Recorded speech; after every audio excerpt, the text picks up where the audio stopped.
Father Time remains undefeated as we say hello again on NFL Live. And among our top stories today, the future of Tom Brady, who is not fully committed yet, although we expect he will play in 2018.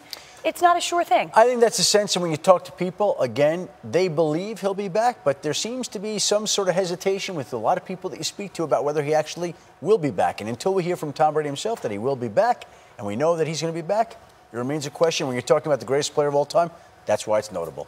No question about that. He's not participating this time around in the team's off-season workouts, at least right now. That is a change, a departure from the norm. Todd, we also know that the Patriots have a number of draft picks. They have some collateral.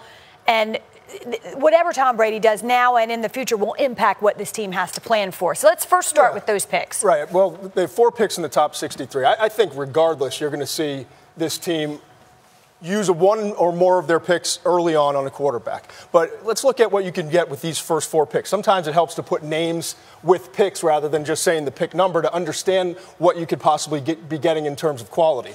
23, they could take Mike McGlinchey and develop him into the left tackle. Colton Miller, some people think, regardless. Whoever it is at 23, they're drafting him to become the left tackle and protect Brady now and the future quarterback.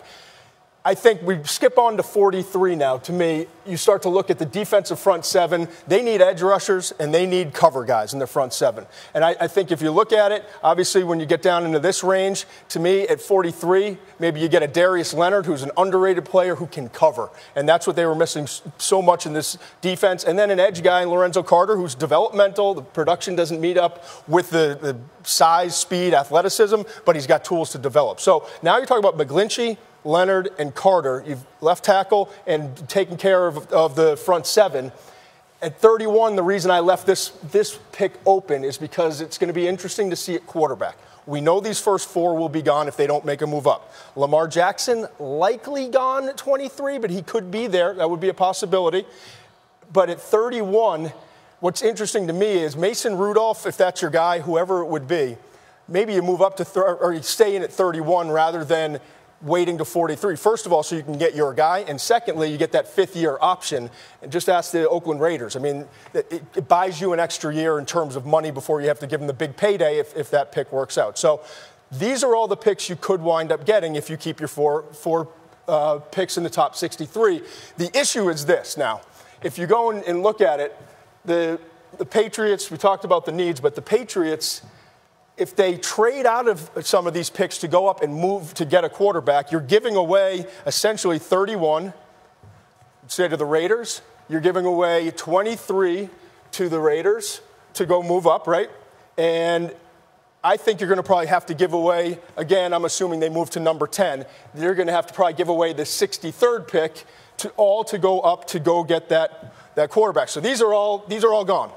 This is gone, this is gone, this is gone. You could probably still get Darius Leonard. Well, 23, you're telling me 23, 31, and 43 get you to 10? No, 23, 31, and 63 might get you to 10. Get you to 10. You keep the 43rd pick, so you have one other pick, and then you go up all the way up to number 10, and that's where, if they so choose, you get ahead of 2 teams that need a quarterback in Miami and Buffalo, and go take your guy, whether that's Baker Mayfield or Josh Rosen, whoever it may be. That's assuming one of those guys even gets to 10.